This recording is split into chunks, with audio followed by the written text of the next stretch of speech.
kalau saja apa yang dilakukan oleh Muldoko terhadap Partai Demokrat kemarin itu lolos, ini akan menjadi presiden buruk bagi bangsa ini. Karena orang akan dengan mudah mengambil alih kepimpinan partai orang lain. Seorang politisi kalau tidak akan mungkin menjadi negarawan ketika nanti dia terpilih, jangan maju menjadi pemimpin, cukup jadi politisi aja terus.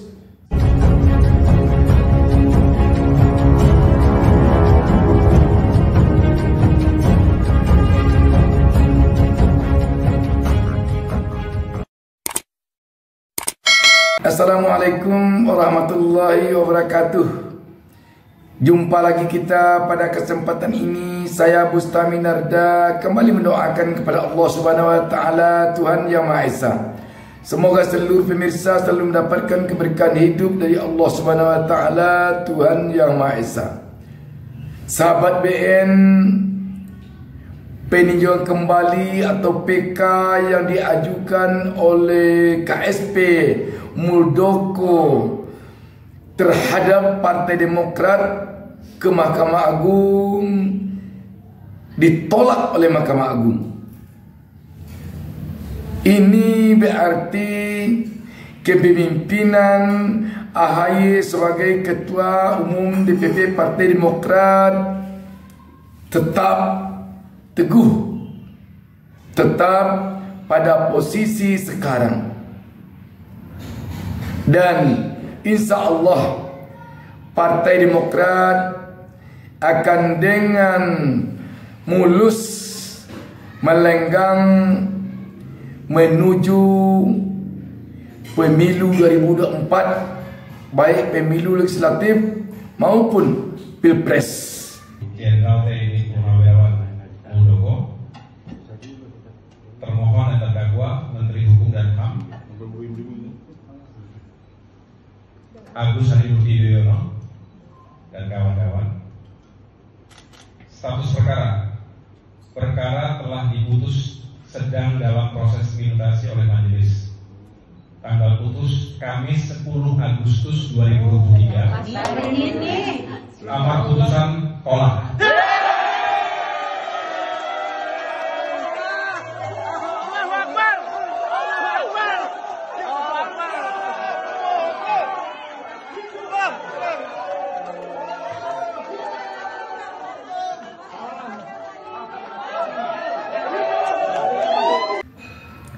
Sahabat BN, apa artinya dari fenomena ini?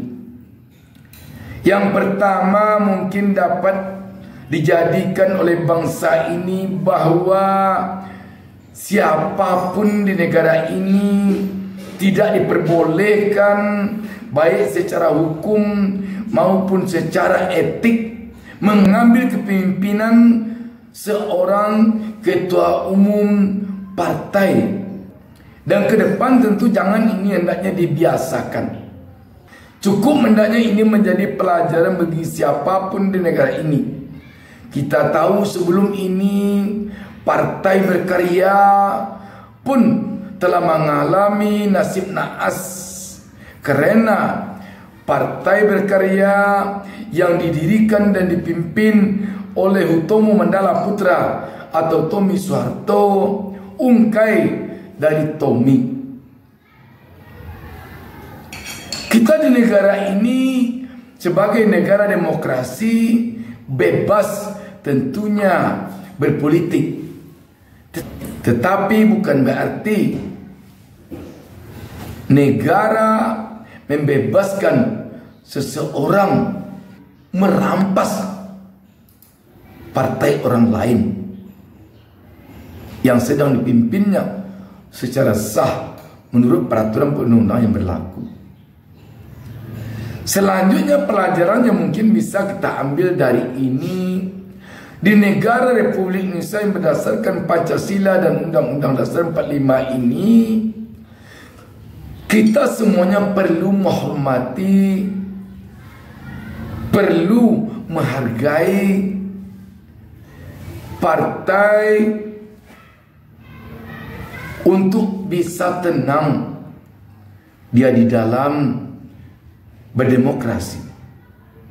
Kalau telah bisa saja si A dari luar mengobrak-abrik partai orang lain, si B bisa saja melakukan hal-hal tertentu kepada sebuah partai, tentu tidak ada lagi ketenangan bagi partai itu. Benar apa yang disampaikan oleh mantan Wakil Presiden RI Yusuf Kala dan juga mantan Ketua Umum DPP Partai Golkar.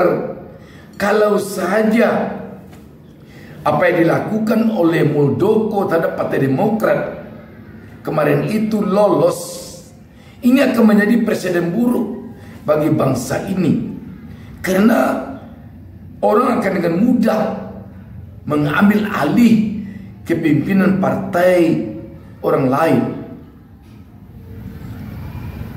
dan itu akan menimbulkan ketidaktenangan di dalam berpolitik bagi sebuah partai.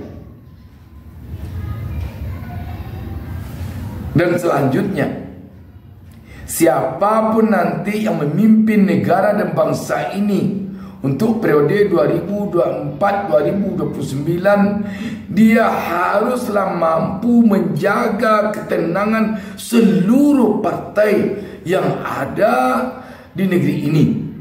Apakah partai itu dalam koalisinya ataukah partai itu di luar koalisinya? Apakah partai itu berada di dalam pemerintahan ataukah partai itu berada di oposisi? Sebab seorang pemimpin negara dan bangsa, seorang presiden dan kepala negara, dia harus bisa mengayomi sebuah partai. Sebagai seorang negarawan, dia adalah payung tempat berteduh bagi semua partai yang ada di negara tersebut. Apakah itu partai dia sendiri, apakah itu partai yang beroposisi dengannya, apakah partai yang bergabung ke koalisinya.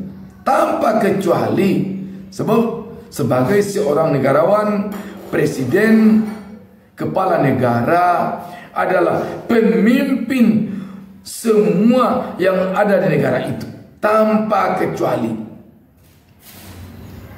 Semut pun yang ada di negara tersebut, dia pemimpinnya. Sebatang pohon pimping pun di negara tersebut adalah dia pemimpinnya. Apalagi untuk sebuah partai. Tetapi kalau seorang presiden kepala negara periode 2024-2029 nanti, begitu dia telah jadi presiden, dia merasakan bahwa partai-partai yang tidak mendukung dia adalah musuh dia yang harus dia habisi. Ini akan menimbulkan ketidaktenangan dalam sebuah negara Republik Indonesia ini.